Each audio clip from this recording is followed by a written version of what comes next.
Fala, engenheiro, tudo bem? Você quer entender exatamente como que você vai fazer para estar executando o lançamento de concreto, para estar concretando a sua estrutura? Vamos lá. E aí, engenheiro, tudo bem? Eu sou o Antônio Neto e eu quero te explicar hoje melhor sobre o lançamento do concreto. Como que você, engenheiro, vai estar autorizando o lançamento do concreto e como você vai estar supervisionando isso.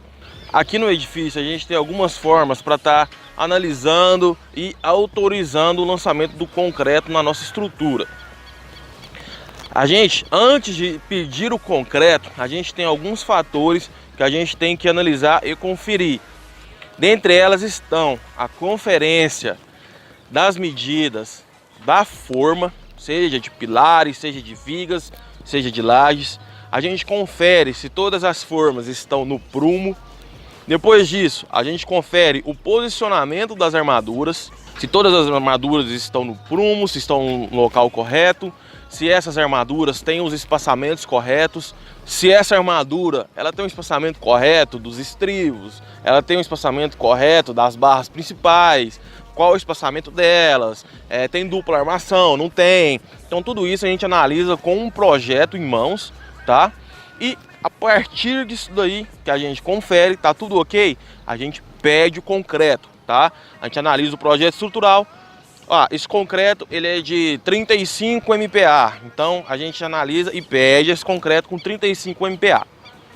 Ok, até aí tudo bem. Agora vem a parte da concretagem. Quando você faz a concretagem, eu quero te falar que você tem que prestar muita, mas muita atenção na nota fiscal.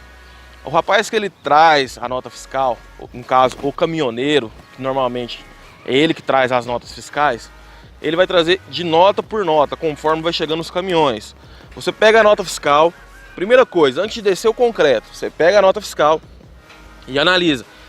Naquela nota fiscal, ela vai estar posta a data, ela vai estar posta a quantidade de metros cúbicos que foi compro, que está naquele caminhão, qual é o slump que você tem que estar sendo adotado com aquele concreto, e também vai te falar o horário de fabricação desse concreto. Isso é importante, tá? Duas coisas muito importantes nessa nota fiscal, que é o slump test e o horário de fabricação desse concreto, tá? O horário de fabricação do concreto é a primeira coisa que você vai ter que olhar. Por quê? Por norma, a norma pede que você receba o concreto com no máximo 2 horas e meia após o início da fabricação deste concreto. Por quê? Porque o concreto ele vai perdendo, ele vai fazendo reação enquanto ele está no caminhão betoneira, e passou de 2 horas e meia ele já fez um pouco de reação e você não compensa colocar ele na sua estrutura. Não vai ficar legal. Então, passou de 2 horas e meia, não aceita o concreto.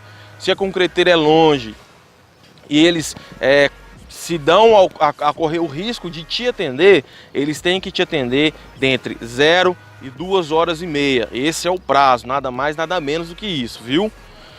Beleza, chegou o caminhão, ele tá dentre essas 2 horas e meia. Você vai fazer o que? O slump test, tá? O slump test nada mais é do que você analisar o adensamento desse concreto. Se ele é muito adensado, se ele é pouco adensado, tá? E o que eu quero te explicar com isso? Quando você retira o cone do slump test, o que vai acontecer? O concreto ele vai adensar, certo? Ele vai se deformar. Quando ele se deforma, ele vai criar uma certa altura da forma inicial dele. Essa altura é o slump test, é a quantidade de variação que você pode adotar. Ali na obra, nós adotamos o slump de 12 mais ou menos 2 centímetros, ou seja, ele pode variar entre 10 centímetros e 14 centímetros. Se ele chegar a 14 centímetros, quer dizer que ele se espalhou muito. Se ele chegar a 10, quer dizer que ele quase não se deformou, tá bom? O concreto chegou com 15 de slump, 15 centímetros de slump. Você vai aceitar, engenheiro? Não, você não aceita. O que você pode dar de opção para essa concreteira? Opção número 1, você pode deixar o caminhão batendo um pouco mais no caminhão betoneira. Beleza. Chegou, você bateu 20 minutos, não atingiu o slump 12 mais ou menos 2, o que você vai fazer? Mandar voltar. Infelizmente isso acontece. E quando acontece, cai no bolso de quem dosou, de quem foi o dosador desse concreto, que normalmente são os motoristas dos caminhões, tá? Então, o caminhão, ele volta para a concreteira. E lá eles têm a opção de redosar e mandar de volta, ou desperdiçar, ou usar em outra concretagem, aí já é com eles, não é com a gente, tá? Então, deu 15, deu 9, não aceita, tá? Deu 10, entre 14, pode aceitar que o concreto tá show.